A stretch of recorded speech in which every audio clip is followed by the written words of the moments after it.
Certainly. My name is Bill Reyes. I am a audio visual designer, and I am proud to say that I am the person that recreated the Calico Mine cavern room theme for the renovated Calico Mine. Excellent. So what was it like recreating that, and what was the process?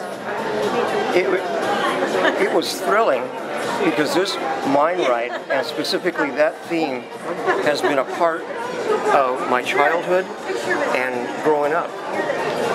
8 years old, writing it for the first time. It was phenomenal to see everything that I saw in the rite and to hear that music. That music always stuck with me. I wondered, who played that? It was so wonderful. Was it original? Turns out it was originally commissioned by the builder, Bud Hurlbut. Okay.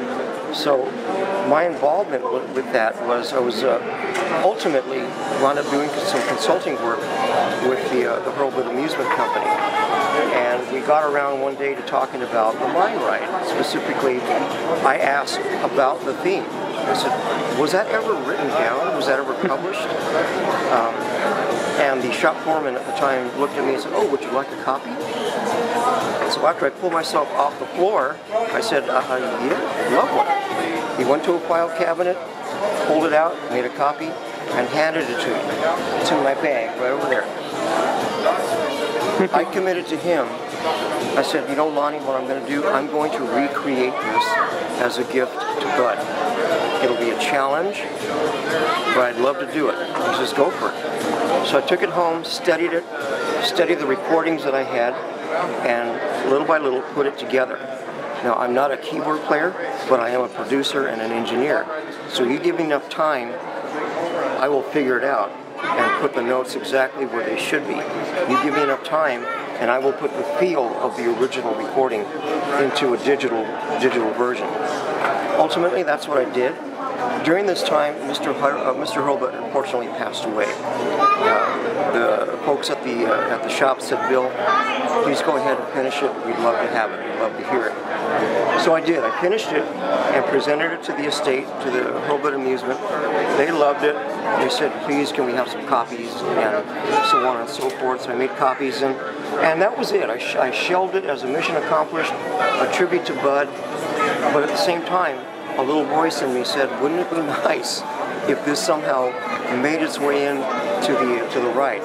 But at the time, the timing wasn't right. I didn't know exactly where to go to get that done. But I had established a relationship with a gentleman named Eric Linksweiler, who was one of the Knott's Berry Farm's managers and historians. I had met him during the Knott's Preserve book signing event here at the farm. So when I got wind of the renovation going on, and when I saw the video of the Garner Holt folks saying, we don't know what we're going to do with that cavern room theme, it's awfully worn out and thin and not sounding too good, I picked up the phone to Eric and said, well, I said to myself, I might have the solution to your short-term problem here.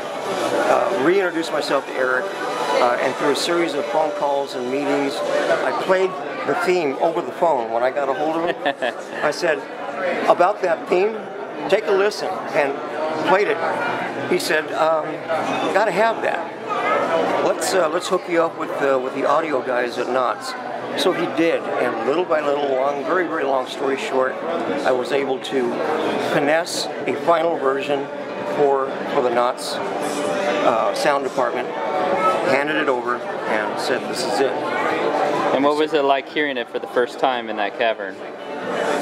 It was a little numbing. It was beyond the wildest. Okay, I had been anticipating this for a while, but I had not heard what it sounded like in the cavern room, because that's a lot of stalactites and stalagmites. Okay, so I adjusted the actual theme to try and compensate a little bit with all that, the concrete and materials used in the cavern room. Knott said, don't worry about it, we're going to tune it to the room, it's going to sound great. So what it was like to hear it was a realization of a dream. I mean, there's no other way to put it. What started as a tribute to Bud, in my view, became the ultimate tribute to Bud, because now that piece of work is part of Calico Wine Ride renovation. And whose hat do you have on today? Let's see. Whose hat do I have on today? Why, it's Mr. Bud Hurlbut's hat. Wow. That's right. There is a picture floating around somewhere with him wearing this hat. So Excellent. I decided, let's wear the hat today for good luck. Okay. Mr. Eric Linksler has the original tie, so he beat me on the tie, but I got the hat, so we're even. But Well, it is Mr. Hurlbut's hat today. I think he'd be very happy with how the ride turned out. Congratulations to the opening today. Thank you for your time, and ride the ride. Ride the ride.